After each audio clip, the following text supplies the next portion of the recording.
Vamos elevar os nossos pensamentos a Deus, acalmar os nossos corações e vamos nos conectar ao nosso Pai maior, ao nosso Pai que é todo amor, que é todo bondade, que é todo misericórdia. Que possamos nos permitir sentir o seu amor e o seu amparo, que possamos entender que Ele nunca nos abandona e que Ele nunca desiste de nós, que possamos compreender que nos nossos momentos de maior turbulência, que nos nossos momentos de desafios, de dores e sofrimentos, possamos escolher pela vida, possamos escolher pelo amor, possamos escolher pela paz. Que o Senhor Jesus, nosso mestre e irmão, esteja sempre conosco, nos acompanhando, nos guiando pelas estradas desta vida.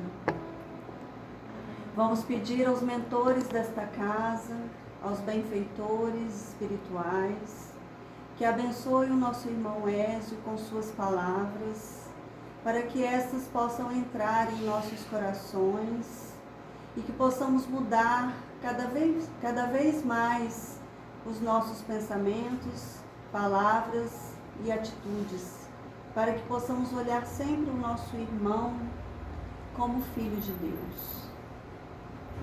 Vamos iniciar esta reunião com o coração cheio de alegria, com a oração que Jesus nos ensinou.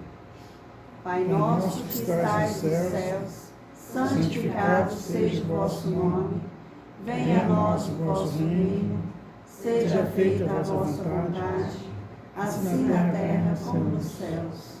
O pão nosso de cada dia nos dai hoje, perdoai as nossas ofensas, assim como nós perdoamos a quem nos tem ofendido, e não nos deixeis cair em tentações, mas livrai-nos de todo mal. Assim seja, graças a Deus.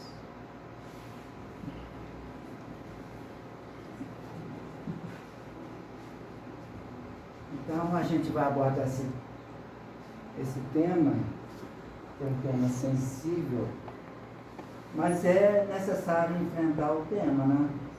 A gente tem costume de falar de morte, mas exatamente aí é que é a nossa grande falha. Prevenção, a chave que fecha a porta dolorosa do suicídio. Então, é uma afirmativa que eu estou colocando aqui. Será que a prevenção realmente, de fato, ela fecha a porta dolorosa do suicídio? A gente pode afirmar que sim, porque daqui a algum tempo para frente, a gente tem a certeza que não haverá mais suicídio na Terra, a partir do princípio que a gente vai fazer uma evolução da consciência. Então, nós estamos falando de Setembro Amarelo. Eu já queria falar desse amarelo, além do IP, né, que é lindo, mas que esse amarelo seja o farol amarelo do trânsito. Presta atenção. Está te avisando de alguma coisa que você precisa prestar mais atenção. Esse tema continua sendo o livro Evangelho segundo o Espiritismo, capítulo 5, faz tempo que nós estamos nele. Bem-aventurados os aflitos, porque os suicidas são os aflitos. E no item Suicídio e Loucura 14 a 17, a gente vai hoje desenvolver a parte 1.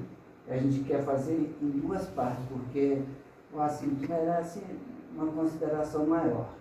Não que as outras não mereçam, mas a gente precisa nos precaver de forma, vamos dizer assim, consensual.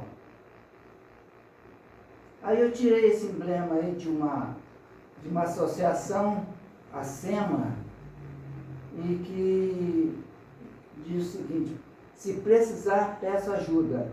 Setembro Amarelo, campanha de conscientização sobre a importância da prevenção do acidente, do suicídio, que é um acidente também, né?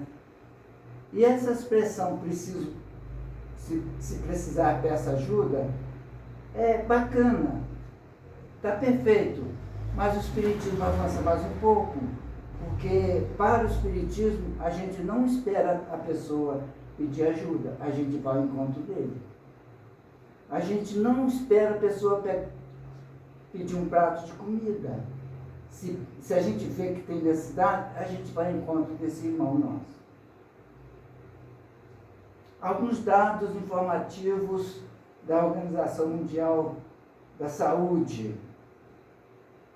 A cada ano, 800.000 a 1 milhão de pessoas morrem por suicídio direto. Por que eu estou colocando direto? É porque tem um suicídio indireto. Toda vez que a gente encurta a nossa vida, a gente está cometendo um suicídio. Então tem um suicídio indireto. Por exemplo, ficar irritado, ficar revoltado, comer demais. Tudo aquilo que encurta a nossa vida é suicídio. No mundo, uma pessoa a cada 40 segundos. Significa que 90 pessoas por hora morrem dessa epidemia. Então, no final da nossa conversa aqui, 90 pessoas terão perdido a vida em alguma parte do planeta. 90% poderia ser evitado. Esse número 90 é que a gente tem que mergulhar fundo nesse número, porque ele é extremamente esperançoso. No mundo, é a segunda principal causa de morte no grupo etário de 15 a 19. A criatura está entrando, abrindo a porta da vida. E por um motivo que cada um tem, ela desiste de viver. Exatamente no momento que ela vai começar a vida produtiva. Segunda principal causa. No Brasil, em média, uma pessoa a cada 38 minutos comete suicídio, ou 38 pessoas por dia. Hoje, até meia-noite, 38 pessoas se suicidaram no Brasil. A gente não vê, não fala, porque esse assunto não chama a atenção das pessoas. Não, vamos dizer assim, dá um impacto imediato, mas logo em seguida é esquecido. Os registros aproximam de 14 mil casos por ano. 14 mil casos, a gente pode dizer que é aproximadamente a cidade de Cruzilha. É uma cruzilha inteira por ano que não consegue enfrentar. Aí eu trouxe aí uma palavrinha, não uma palavrinha, mas uma observação de uma pessoa que morreu com paraquedas. Ela saltou do avião e quem faz paraquedismo tem dois equipamentos, um de reserva, um de segurança. E as pessoas ficaram, por que o paraquedas dela não abriu? Nenhum, nem outro, nenhum de segurança. Foram verificar, fazer pesquisa, verificar, não, o paraquedas está perfeito. Nada de errado no equipamento. E aí foram ver que há 3 meses antes ela tinha feito vamos dizer assim, uma crise conjugal e afastaram. Não estou dizendo que a pessoa suicidou, estou dizendo que isso é uma grande possibilidade. Pode ser que no salto ela passou mal. Então, esse caso assim, não dá, fica subnotificado, não aparece na pesquisa. Então, os casos de suicídio é muito maior do que aquilo que a gente imagina. O impacto do suicídio direto atinge os sobreviventes. Sobreviventes são as pessoas que convivem em torno dessa pessoa. De 6 a 8 pessoas, familiares, cônjuge, filhos, de 6 a 8. Impacto no geral, considerando ambiente de trabalho, no bairro, se estuda, mais ou menos 100 pessoas. Então, vamos dizer assim, um respingo doloroso atinge uma distância bastante significativo. Para cada suicídio, há 20 tentativas. Se eu tenho aqui, no final do dia, no Brasil, 38 pessoas morreram de suicídio, multiplica isso por 20, que é a quantidade de pessoas que fizeram tentativa. Em cada grupo de 20 pessoas que tentam suicídio, 19 vão falhar. Graças a Deus vão falhar. E aí, se a gente for verificar essa estatística, quem suicida mais, que tem mais êxito nesse ato infeliz, os homens. As mulheres mesmo tentam mais, mas têm menos sucesso, vamos dizer assim, nessa empreitada triste. Por quê? Porque o homem é mais violento, ele decide e vai. Né? Mulher é mais ponderada, ela é mais sensível. Então, 19 vão falhar, mas as pessoas que falham têm 37 vezes mais chance de conseguir na segunda vez. Tentou uma vez, se for tentar a segunda, ela tem um alto índice de possibilidade de conseguir esse fato. É uma população em risco com poucos recursos para apoiar. Esse pouco recurso para apoiar significa que nós, enquanto sociedade, nós não estamos preparados para apoiar essas pessoas que estão em dificuldade. Compreensão inicial. O objetivo é esclarecer aqueles que têm ideação suicida, pode ser que tenha aqui, pode ser que não, que hoje ainda não tem, mas que amanhã poderá ter, nesta ou noutra existência. Eu posso afirmar assim, nessa existência tenho risco de suicídio? Eu jamais posso afirmar que não. Porque se eu tiver um desequilíbrio químico cerebral, o risco é logo em seguida. Se eu tenho uma doença numa glândula, isso pode me desequilibrar. Né? Então, eu não posso afirmar que eu não terei esse risco.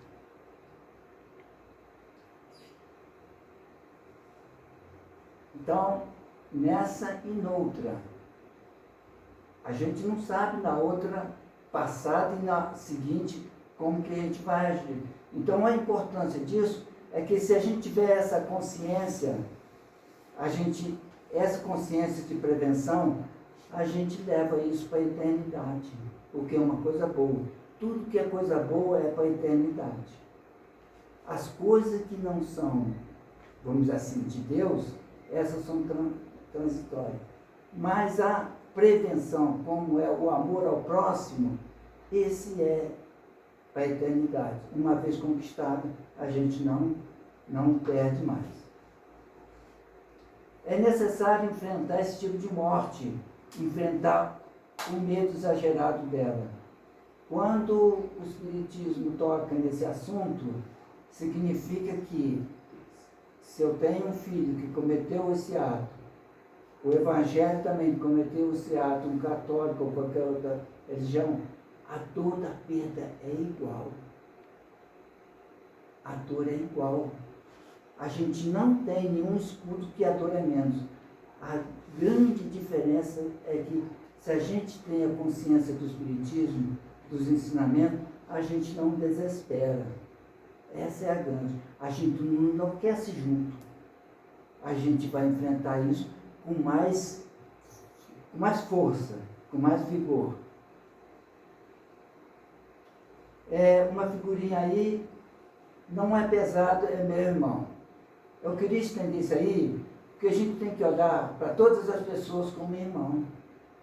Não é só irmão de sangue, não biológico, é qualquer pessoa. O dia que a gente conseguir enxergar as pessoas como irmãos, esse mundo vai ser completamente diferente. A gente tem uma dificuldade enorme de enxergar as pessoas como irmãos. Cão que ladra não morde. Aquele que faz a ameaça de se matar não tem coragem. Às vezes fala que é medroso, eu estou falando que não tem coragem para amenizar, pois até hoje não suicidou. Essa é uma fala extremamente infeliz, porque é menosprezar a dor da outra pessoa, é não ter empatia, não ter compaixão. E às vezes, eu já falei isso aqui, é que tem um influencer, que ele um debate, ele é muito, extremamente inteligente, ele falou assim: se você tem um familiar que está sofrendo, deixa sofrer, porque no fundo do poço tem mola, vai jogar ele para fora. Eu fiquei arrepiado, porque isso não é verdade sempre. Pode ser a pessoa vai sair pela porta do suicídio, não tem mola, não confia na mola. Toda vez que tiver alguém em dificuldade, estenda a mão, estenda uma palavra de apoio, de carinho, tenha compaixão, tenha empatia com essa pessoa. Tem mais dois aqui, eu vou deixar para lá, senão a gente não... O relógio lá me cobra mais. Quando uma pessoa diz que quer se matar, que não quer mais viver, o que falar? O que eu falo para essa pessoa? O que eu tenho que fazer? Precisamos dessa sabedoria para atual e futura existência, para hoje e para amanhã. Então é isso que nós vamos falar na outra vez. O que eu tenho que falar para a pessoa para sentir acolhida? O que eu tenho que fazer? Tem alguma coisa que eu posso fazer? Claro que tem. Quem não vive para servir, não serve para viver. Essa frase é atribuída a Gandhi. Mas tem coisa semelhante em Mateus 20 e Lucas 22. Ainda no Setembro Amarelo, não desista de você. Porque se eu estiver passando com a dificuldade, estou com essa ideação, eu não posso jamais desistir de mim, porque se eu desistir de mim, ninguém consegue fazer nada, nada, nada. Eu não posso jamais desistir de mim. Há histórias de suicídio que fazem o coração do mais forte tremer de dor. E treme mesmo. É extremamente doloroso.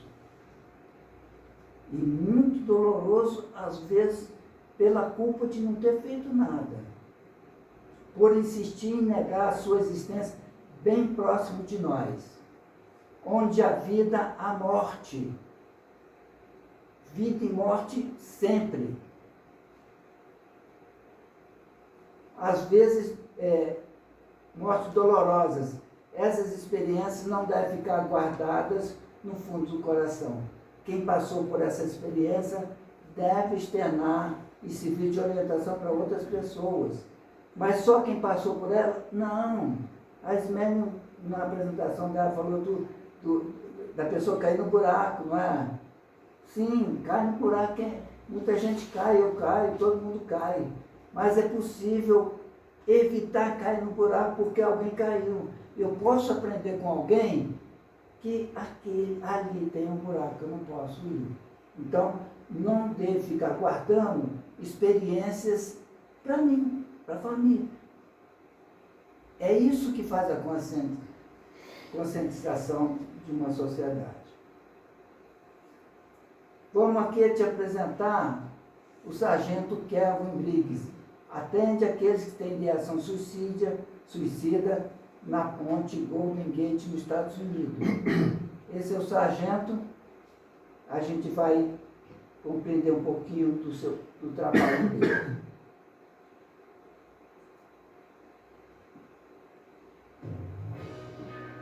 Você conhece esta ponte? É a Golden Gate, o maior símbolo de São Francisco, na Califórnia. Inaugurada em 1937, ela impressiona com seus quase 2,7 quilômetros de comprimento e 227 metros de altura. Além de ser uma importante ligação entre São Francisco e Sausalito, a ponte é um cartão postal mundialmente famoso. O seu tom vermelho alaranjado foi escolhido para destacar-se da constante neblina que cobre a Bahia. Milhares de turistas visitam a Golden Gate todos os anos para apreciar a vista e tirar fotos incríveis. Ela é considerada uma das pontes mais bonitas e fotografadas do mundo. Inclua a Golden Gate na sua lista de viagens e encante-se com esse ícone da engenharia americana. Bom, aí tem uma descrição da sua beleza como obra, como uma obra de engenharia, em 1937. Evidentemente que isso foi notícia do mundo todo. Numa vista frontal, essa é a ponte Golden Gate.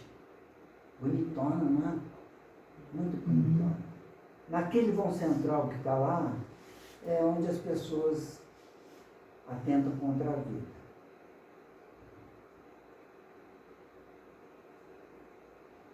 Uma descrição dela. Esta é a ponte Golden Gate, inaugurada em 1937, situada em São Francisco, na Califórnia, um ícone de beleza mundial e atrai milhares de turistas. Só esse amarelinho aí do Califórnia, se Califórnia fosse um país, seria o quarto país mais rico do planeta Terra. Para ver a pujança desse estado. Infelizmente, atrai também muitas pessoas com ideação suicida. Mais de 1.700 pessoas já perderam a vida nela. Tem uma beleza que as pessoas olham. Tem um outro risco que a gente não percebe. O salto dessa ponte é uma queda de uma altura de 75 metros. E atinge uma velocidade de 140 km por hora, na hora que bate na água. O corpo tem seus ossos partidos, que perfuram órgãos. Quando a vítima tem alguma sobrevida, dependendo do ângulo que cai, tem uma sobrevida, debate impotente e morre afogado. Aqui a gente vai dizer assim que tem alguns, pouquíssimos, que sobrevivem a essa queda. Pouquíssimo.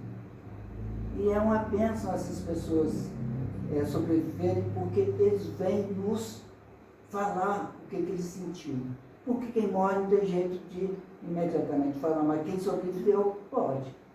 A gente vai falar do primeiro caso. Esse é Jason Gerber.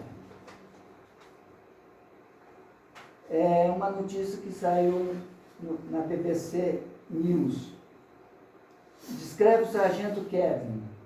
Fui para a ponte após uma ligação alertando de uma possível intenção de suicídio.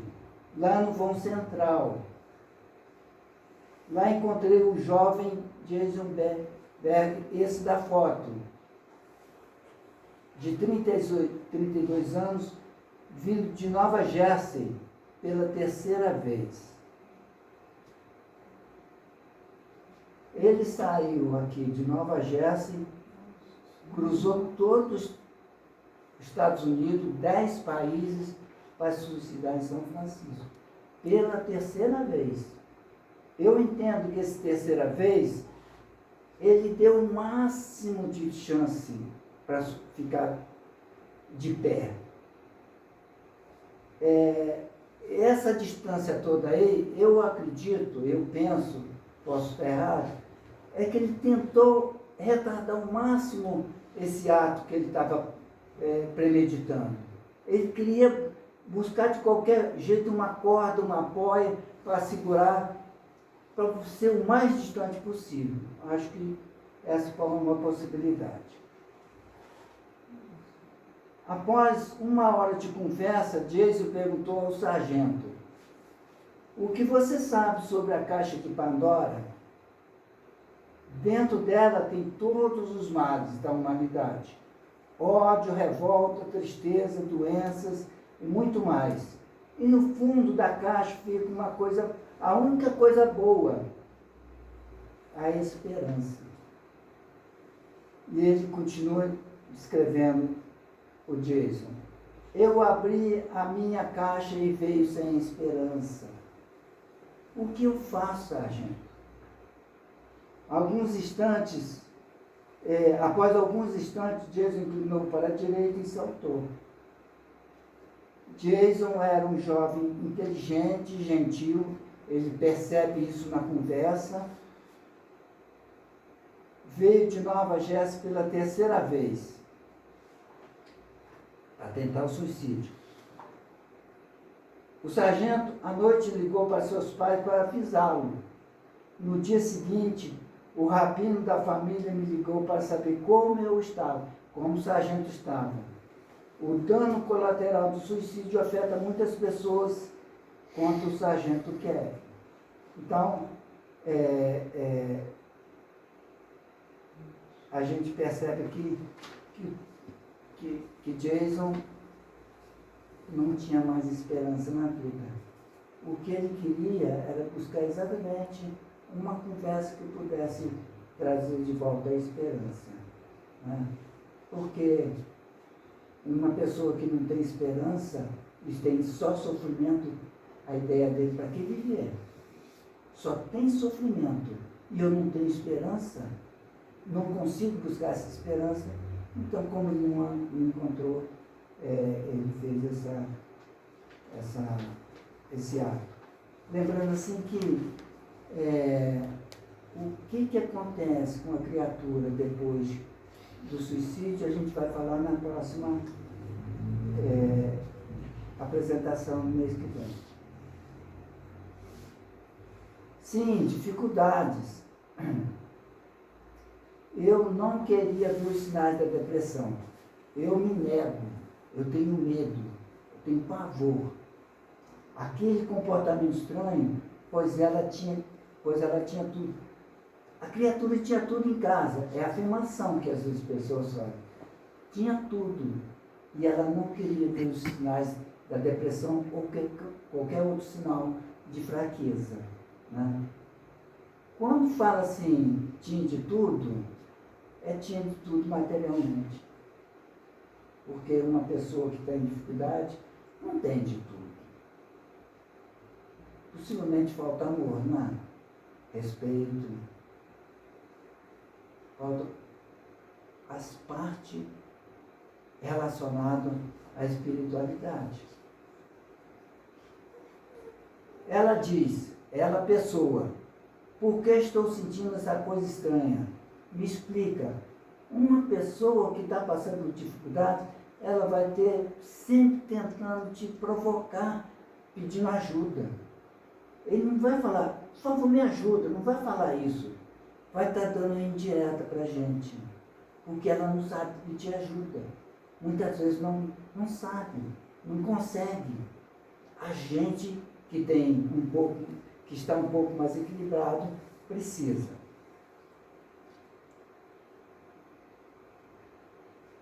Não desista de você, não é sempre assim. Em qualquer situação, não desista. Porque se você desistir, ninguém consegue nada. Eu não desejava ouvir a verdade.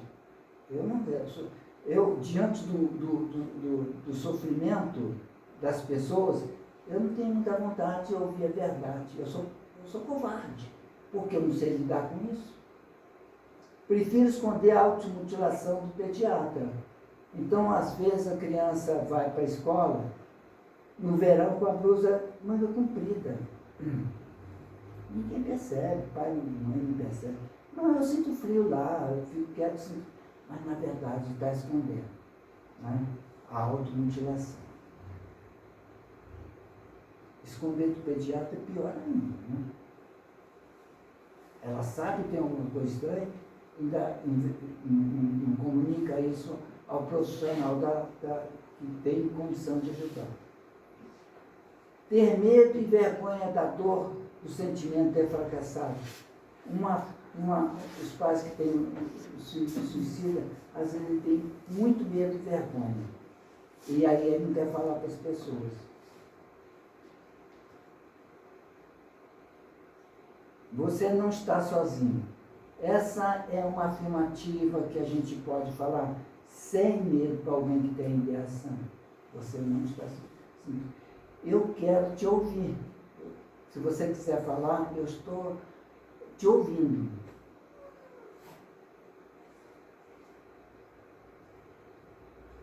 O medo do preconceito me paralisa a buscar soluções. Eu não quero buscar, porque eu tenho muito preconceito. Eu não quero tocar nesse assunto. Quanto mais eu fujo desse assunto, menos capacidade eu tenho de enfrentar. O medo do preconceito me paralisa a buscar soluções.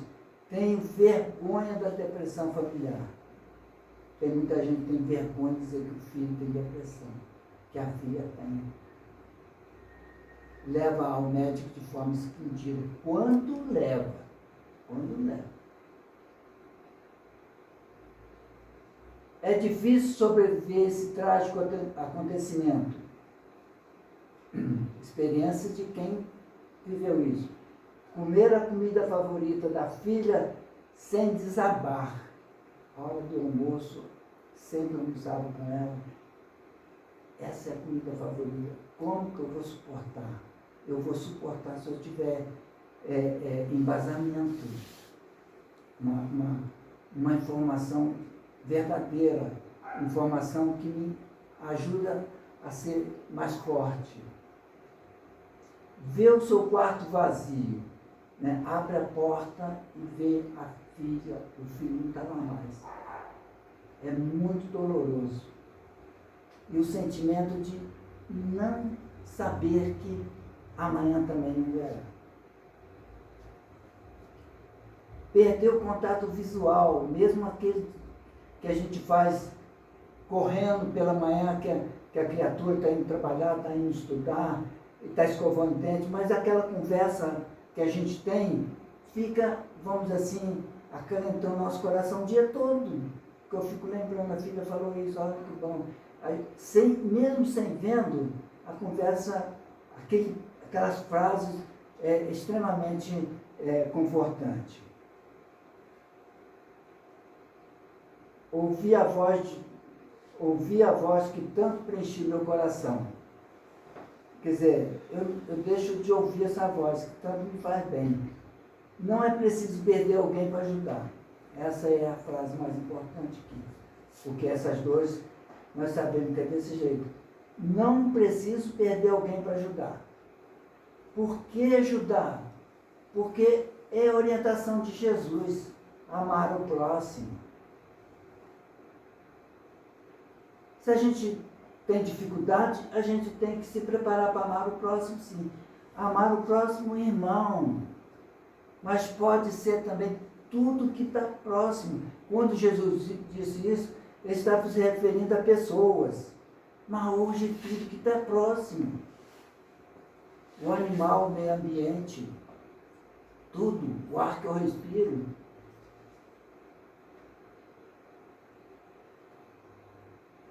Eu ouço você. É uma palavra que, quando a pessoa está desesperada, ela vai dar um imenso valor. Essa é a extensão de mão que você coloca para ela. 3 palavrinhas só. Eu ouço você. Ela vai se sentir extremamente acolhida. Porque a primeira coisa que ela quer é acolhimento, é respeito pela dor. A depressão pode atingir qualquer família, qualquer. A expressão qualquer é extremamente forte, porque não tem exceção. Se você acha que na tua não, fica com essa coragem toda não. Estruturada, família estruturada ou não. O que é uma família estruturada? É bem, vamos dizer assim, ela está toda unida, todos os seus problemas, elas são de solução dentro da família. E mesmo assim, o que a gente vê aqui é que mesmo se você dá aquele amor maravilhoso para os filhos, isso não garante que a pessoa tenha essa criação. Por que não garante o amor por si só? É porque, primeiro, que tem alguma coisa de vidas passadas. Eu não posso dizer de todas as intenções que eu tenho de autoextermínio, é dessa vida. Então pode vir de outras vidas. É por isso que a gente tem que ficar atento. De qualquer profissão, renda ou religião, qualquer. A consulta médica permite nomear a doença e o tratamento dá mais esperança real. Fulano, você está com TDAH, bipolaridade. Né? Ter vergonha disso aí, que o filho está passando por isso, é muito preconceito. É muita falta de visão. O tratamento terapêutico pode não evoluir. Leva no médico, insiste, troca de médico, mas continua. Por começar tardiamente pelo seu grau de enraizamento. Então, aquele papo do influencer que diz que no fundo do poço tem mola, pode ser que não tenha. Já caiu tanto, desceu tanto, que não tem jeito. É muito mais difícil. Dizer que não tem jeito é força de expressão minha. Mas é muito, muito, muito mais complicado.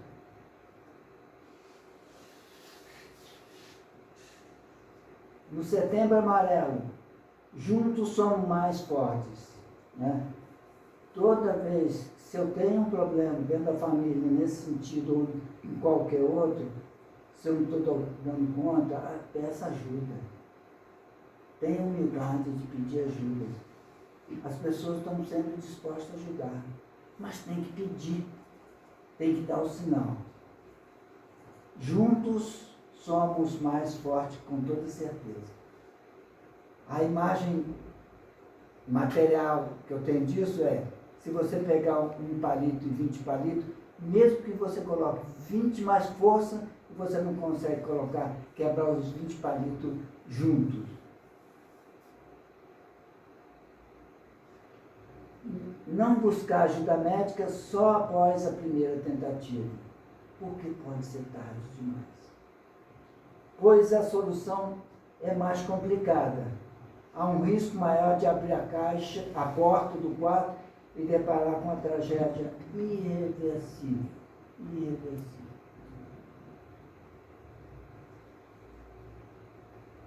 Seja o melhor amigo. Para que serve pai e mãe? Pai e mãe vêm na frente exatamente para ter mais experiência e ajudar o filho.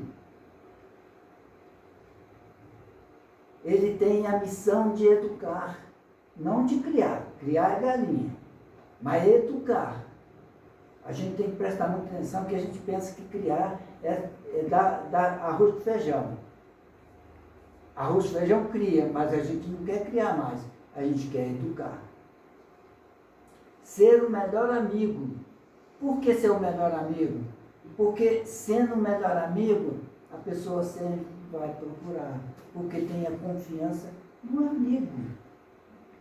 Vai procurar, não o pai, vai procurar o amigo.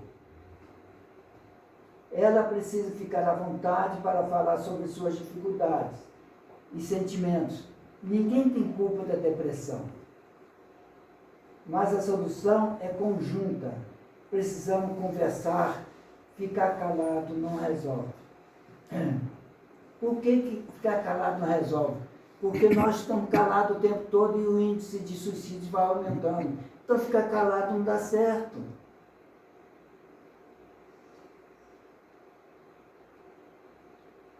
Ela age e quer chamar a atenção. Quer chamar a atenção. Está pedindo socorro para a tristeza que carrega, pois não sabe falar claramente sobre o sofrimento.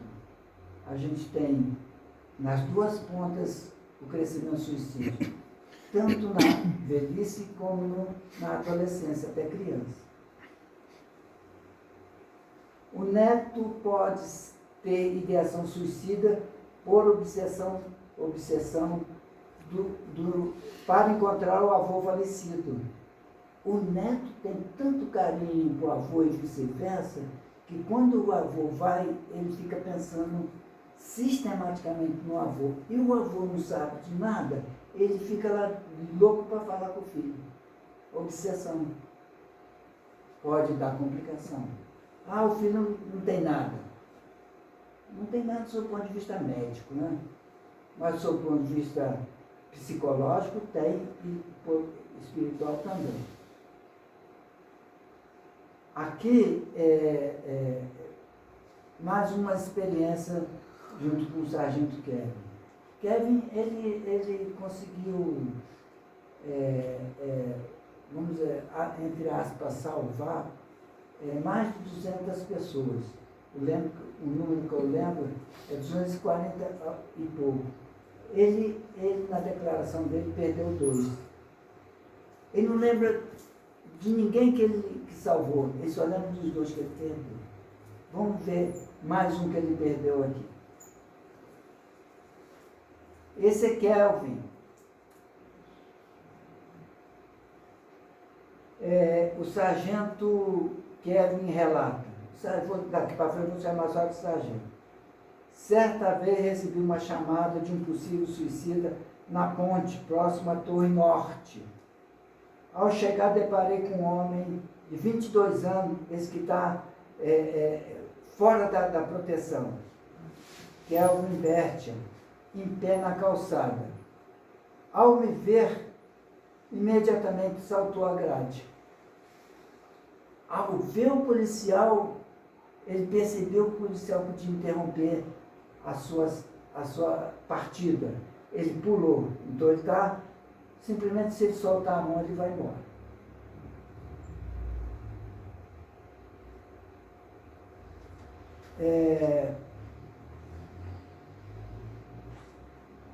Então, ao me ver, imediatamente saltou a grade de pedestre. Ele falou sobre a depressão, desamparo, está vendo eles conversando ali? Esse é o trabalho do sargento.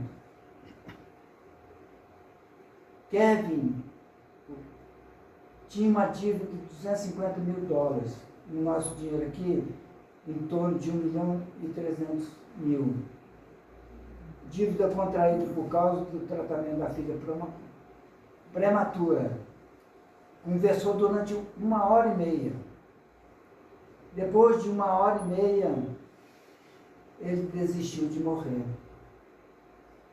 Voltou de detrás da grade de ferro para dar outra chance à vida. Em seguida, parabenizei-o e perguntei-lhe: o que fez você desistir de morrer? O que fez você voltar à vida? Então Kelvin disse: você me escutou pacientemente. Você me deixou falar. Você me ouviu. Então, tem alguma... Qual é a maior dificuldade que eu acho aí? Ficar 1h30 ouvindo carinhosamente a pessoa? Ou ficar 1h30 ouvindo a pessoa de forma se interessar pelas dores dele? Porque não é 1h30, é a minha relação com aquela pessoa que está tentando. Como que eu estou me relacionando com ela? Eu estou só ouvindo, deixando ele falar. Mas estou ouvindo com educação. Alguém de nós aqui consegue ficar 1h30 sem celular? Sem estar lá dedilhando? Temos essa paciência? Acho que não, mas o sargento, graças à sua postura profissional, ele consegue fazer isso. E por favor também, né, se um dia a gente tiver necessidade de comunicar, não ficar na porcaria do celular nessa hora. Kelvin hoje é um pai amoroso, membro ativo da sociedade. Ele palestra sobre saúde mental, da sua depressão, hoje da sua esperança, que a sua história possa inspirar outro. Então, essas pessoas que voltam para dar o veredito, o testemunho, para nós é muito importante, porque de fato aquele 90% de pessoas que poderia ser salva, poderia realmente, porque a gente mostra que não é tão difícil. O que a gente precisa é apenas ter amor ao próximo. Diz o sargento, de todas as tentativas de autoextermínio em que estive diretamente envolvido, só perdi 2. 2 são demais. Um foi Jason, aquele que veio de Nova Jersey. Então ele foca apenas naqueles 2. O que faltou que eu não consegui salvar aquelas 2 pessoas? Focar na solução do problema. O que ele poderia ter feito a mais? O terceiro caso, o outro que ele considera que foi perdido, foi um rapaz com quem falei por cerca de 1 hora. Daquele jeito ali do Kevin. Conversou com ele durante 1 hora. Durante esse tempo, ele apertou a minha mão em 3 ocasiões. No aperto final, ele olhou para mim e disse: Kevin, sinto muito, preciso ir. E pulou. O sargento não consegue tirar essa imagem da sua cabeça. Não consegue. Porque ele pegou na mão da criatura 2 vezes. A gente vê aqui vamos dizer assim, pela estratégia de abordagem, o sargento nunca coloca a mão na pessoa. Ela vem, desiste de viver. Um dia desse eu vi um videozinho assim, em que ela estava querendo, uma mulher pula ou não pula, e o cara foi e agarrou com tudo. Deu sorte de agarrar, mas ela podia ter usado exatamente esse impulso, essa coragem que ele teve, para se ter coragem também para saltar.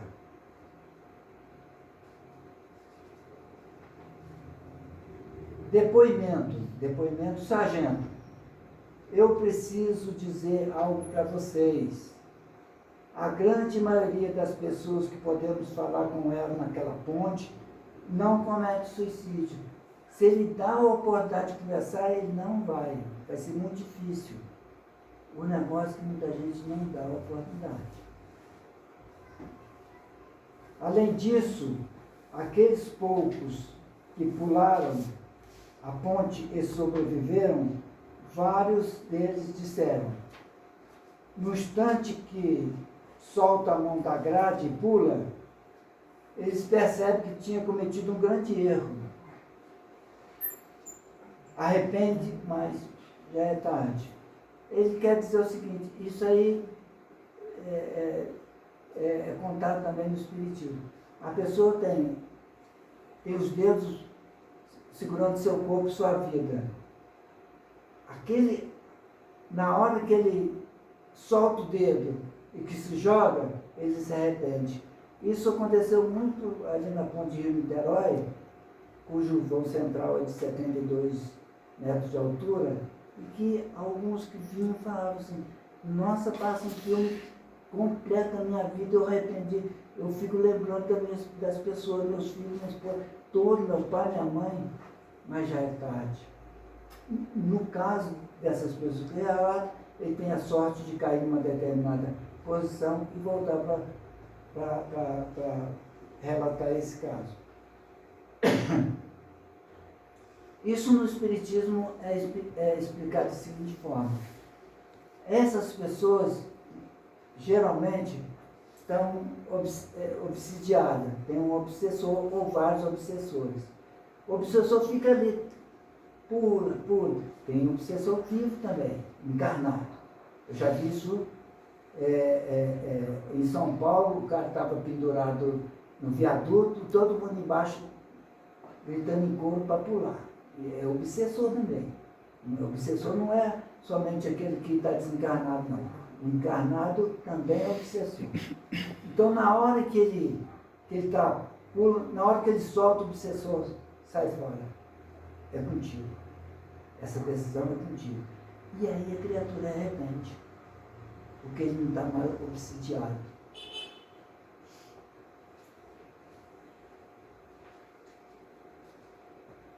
Vamos para o último caso.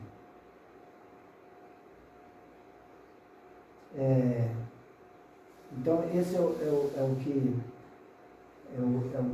ele se salvou. Hoje é uma pessoa atuante na sociedade, junto com o sargento, recebendo uma homenagem.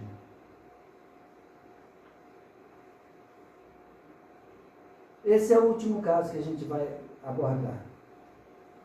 Kevin também. Olha, impressionante, só Kevin. Todo mundo também quer. Está na blusa, né, que vocês puderem me ajudar a traduzir. Hashtag esteja aqui amanhã. É a blusa de Kevin. Hoje saltou, ele sobreviveu e hoje ele trabalha como voluntário na ponte, salvando vidas. Hashtag esteja aqui amanhã. Eu estava na ponte chorando e desorientado. E ninguém parou para perguntar o que estava errado. Finalmente uma turista me abordou. Ela queria fotos. Sim, 5 cliques e ela foi embora. Nem percebeu que eu chorava. Palavras de Kevin. Dei um passo atrás e me joguei. A última esperança dele, que alguém pudesse chegar para ele, vendo ele chorar, falar: posso te ajudar? Você quer falar alguma coisa? Eu estou te ouvindo. Vamos sentar ali, eu quero te ouvir. Mas ninguém. A única foi a turista. Eu não teria feito isso se alguém tivesse me abordado. É Kelvin falando. Se alguém tivesse me abordado, eu não teria suicidado. Mas a turista não abordou. Por que não foi suficiente? Porque a turista abordou sob o ponto de vista do seu interesse. De tirar foto e botar no Instagram. Vamos dizer assim. Mas ela não foi capaz de olhar nos olhos da pessoa que estava tirando a foto. Não teve essa sensibilidade. Talvez você estranhe isso aqui que eu estou falando. Mas, inclusive, não é assim tanto. Mas vai para a capital para ver. Cai lá e vê se alguém vai te acudir. Quanto tempo vai demorar? Então, a abordagem que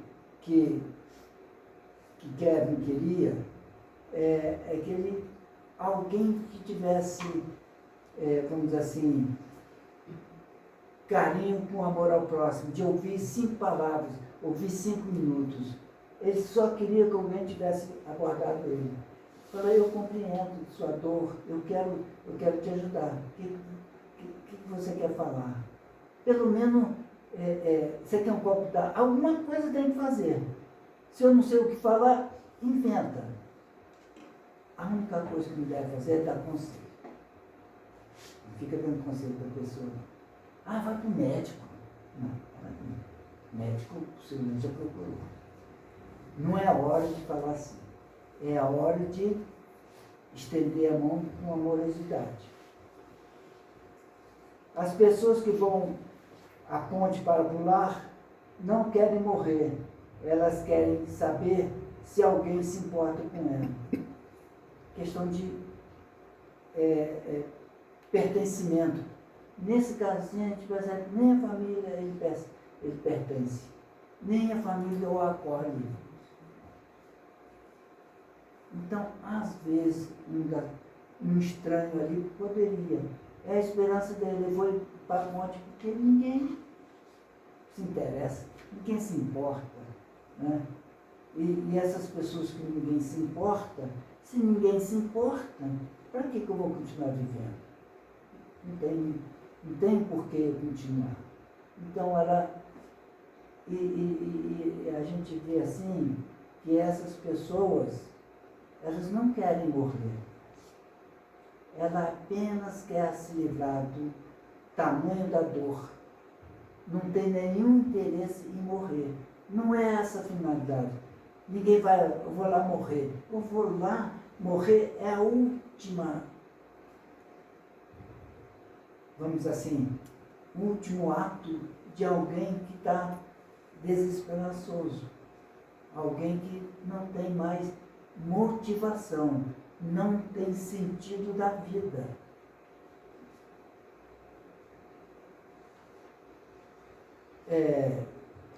Eu tenho 5 minutinhos aqui, porque eu vi na hora que vocês acham que fui mais atrasado, eu vou na última slide com vocês. Quem está em risco no suicídio direto? Quem? Ali está o passarinho dizendo para nós, conversar é uma ótima solução. Conversar. Não coloque a profissão prioridade na hora que você tem uma pessoa do seu lado precisando de uma palavrinha. Conversar amorosamente. Crise financeira, afastamento social. Alguém que está em risco. Aí a gente fala assim, se for assim o Brasil inteiro está em risco. Crise financeira, alguém que perdeu emprego, alguém fechou a loja, está com dívida. Não é que ela está com ideação, é para prestar atenção nessas pessoas. Mãe, pai, tio, filho, presta atenção. Como que a pessoa está? Falta de apoio familiar ou social. Ele já não. Você vê que uma pessoa não tem amizade, está se afastando, tinha uma vida social e hoje não tem que prestar atenção. Então, falta de apoio familiar. Por isso que a família é tão importante assim. Doença física crônica. Às vezes a pessoa tem doença física, não tem agora, mas daqui a uns tempos ele começa a desenvolver uma ideação. A gente tem que prestar atenção nas pessoas. Não tem hoje, mas pode ter amanhã. Fácil acesso a meios letais. Não deixe as coisas de qualquer jeito. Por exemplo, a indústria farmacêutica, na maioria das vezes, quando pode, coloca os comprimidos dentro de um envelope. Por que ele não coloca dentro de um frasco, de um vidro? Porque a pessoa pode encher a mão rapidamente e jogar para dentro. Então, ela tem pelo menos alguns segundos para gastar, para evitar que esse ato seja um pouquinho mais atrasado. Não deixar meios letais de fácil acesso. Setembro Amarelo, você não está só. Tem que ser sincero nessa afirmação. Não é porque eu falo você não está só, e a fala da boca para fora e na prática não é isso, então isso é uma falsidade, é uma enganação. Aí a pessoa fica mais desesperada. Abuso de álcool e droga, desesperança e tristeza contínua. Um dia desse eu ouvi uma pessoa de extrema sabedoria, que tem a minha admiração, ele falou, tristeza não. Tristeza não leva a suicídio. Aí por que ele falou isso? Talvez ele precisava ter dado uma complementação. Tristeza vamos dizer assim, é um sentimento normal. O que é anormal é a tristeza contínua. Quem é que não fica triste? Quem é que nunca teve tristeza na vida? Agora, se a tristeza é contínua, mais de 2 semanas, um mês, Então, peraí, vamos prestar atenção, porque ela pode levar sim. Desesperança de tipo, por que fulano gostava tanto de estudar, agora não estuda? Gostava tanto de filme, não gosta mais. Sofrer violência física e emocional. Né? Violência física, não preciso comentar isso. Emocional é xingar a pessoa, né? Botar apelido, ser cruel com as palavras. Conteúdo nocivo que se consome em mídias sociais. Porque ficar na mídia sociais por si só não é nada de errado. Porque tem gente que trabalha isso o ano inteiro em mídias sociais. Não tem nada de errado. A diferença é o conteúdo. É o conteúdo. Conflito de relacionamento afetivo, conjugal, profissional, social. Se tem conflito, né, dentro da família, presta atenção. Eu também, se eu tenho conflito, eu tenho que prestar atenção em mim. Porque esse afetivo, eu colocaria assim, os adolescentes que hoje arrumam a primeira namorada, a segunda, né? Ele não está acostumado a ouvir não. E os adolescentes hoje, ele não está acostumado a ouvir não, mas ele fala um não com bastante ênfase. Ele é bom para falar não, mas ele não gosta de receber o não. E nessa hora, aquele jovenzinho, ele fala, vou passar o canivete na barriga. Triste. Mas é isso. Entende? Porque ele não está preparado. Ele não desenvolveu uma proteção, uma autoproteção. Ele não desenvolveu a maturidade emocional. A gente na vida, possivelmente, a gente já, vamos dizer assim, já abandonou, falando nessa conjugal aí, no afetivo, já abandonou um par de vezes e foi abandonado e abandonou, cara. E essas coisas dão equilíbrio, dá maturidade emocional. Dizer assim, nunca separei, tá certo. Mas se separar, usa isso como uma experiência. Isso aí, usa isso como uma forma de amadurecer emocionalmente. Então, estamos aí no horário em cima, né? Se alguém quiser fazer alguma observação. O que eu queria aqui pedir para vocês, como nós falamos de alguém que suscitou, e aqui talvez esteja espírito que já partiu com essa opção, na hora que a Somara estiver fazendo oração, vamos fazer oração para todos os espíritos que partiram por essa via dolorosa. Né? É um momento que a gente tem de lembrar deles, que eles não estão abandonados. Quem cuida dos espíritos que suscitaram dando plano espiritual é a mãe de Jesus. Ainda não vi quem disse isso.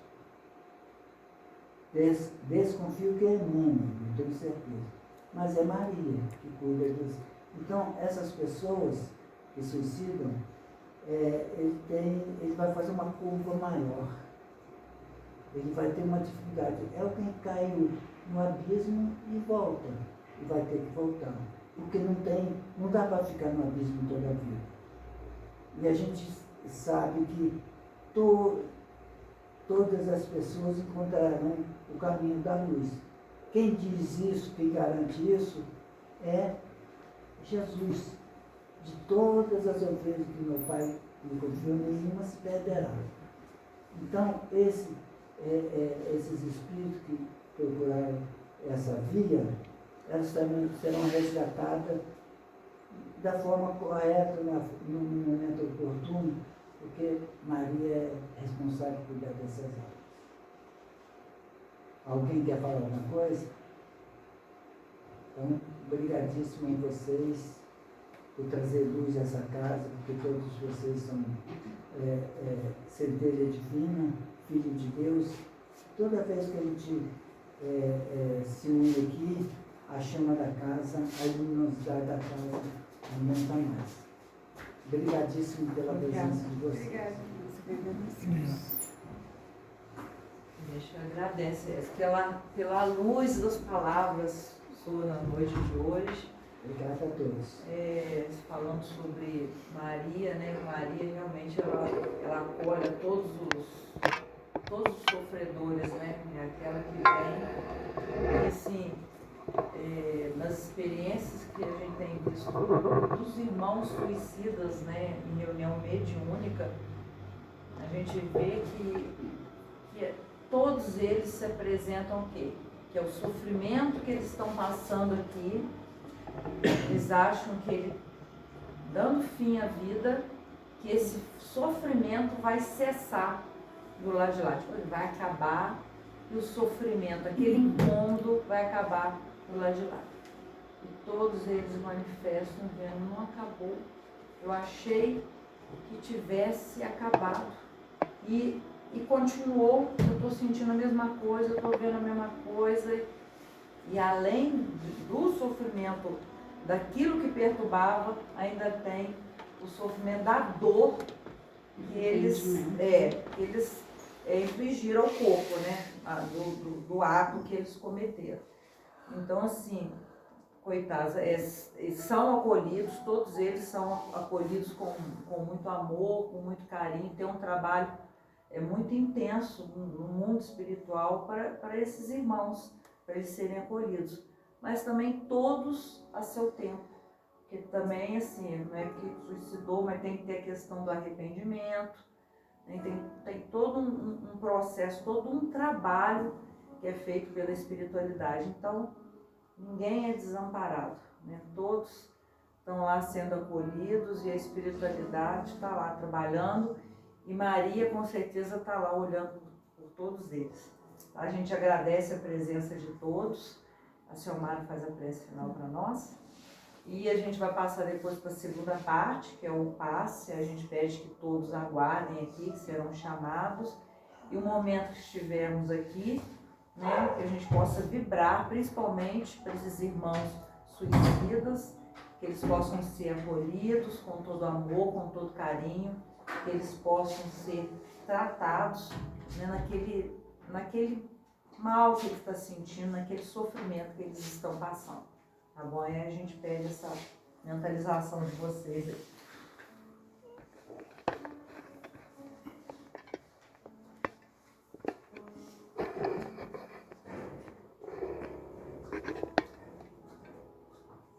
Elevemos os nossos pensamentos ao Mestre amado e querido Jesus. Senhor, aqui nós estamos mais uma vez reunidos em Seu nome, para aprendermos contigo, Senhor, para nos elevarmos pacientemente pelo Teu infinito amor, que não abandona nenhum dos Seus filhos. Agradecemos ao Ezo, né, pelas instruções de hoje, pelo estudo de hoje. Gratidão, Ezo. E não se deprecie, não digas que não mereces as bênçãos de Deus. Atendamos à realidade. Se a divina providência não confiasse em você, não teria lhe dado tantas tarefas a cumprir, quais sejam. Um ente querido a proteger, alguém a instruir, uma casa para sustentar, um doente para assistir,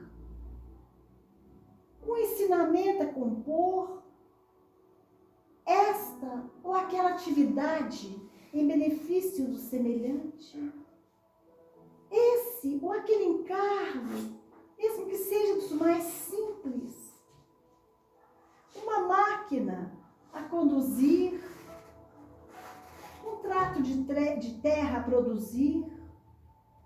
E se essa sabedoria da vida nada esperasse de você, também não teria lhe dado tantos recursos quais sejam a noção do bem e do mal, a inteligência lúcida que ajuda a discernir o certo do errado, a janela dos 5 sentidos, a visão do corpo e da alma com que você realiza prodígios de observação e de análise, a palavra que você é capaz de educar e com ela você encontra as maiores possibilidades de renovar seu próprio destino,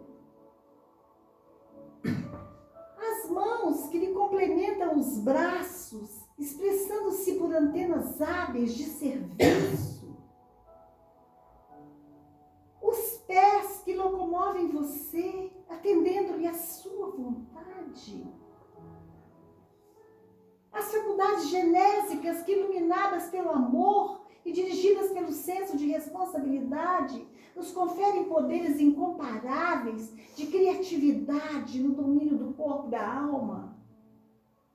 Se você detém de maiores áreas de ação ou usufrui de vantagens mais amplas no que se reporta aos encargos e benefícios aqui relacionados, então você já obteve significativas promoções nos quadros da vida. Agora, quando os defeitos ou imperfeições que ainda nos marquem, convém assinalar que nós estamos em evolução nessa terra, sem sermos espíritos perfeitos. Reflitamos nisso e aceitemos-nos como somos, procurando melhorarmos. E ao melhorarmos, estaremos construindo um caminho certo rumo à espiritualidade maior.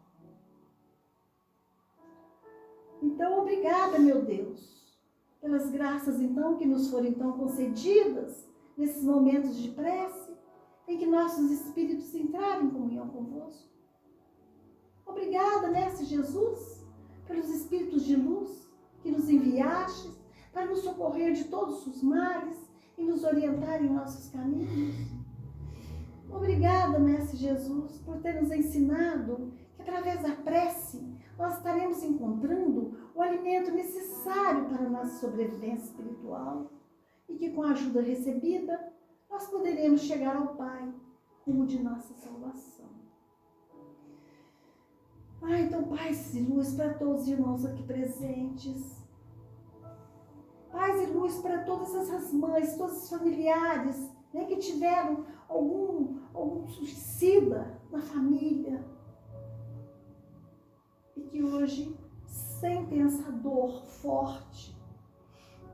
Né? Então, que a mãe de Jesus, que o acolheu tanto em seus braços, né, que acolheu Jesus em seus braços, faça do coração de todos uma linda manjedoura, para que o Cristo Jesus nasça no coração de cada um dos filhos desse nosso chão.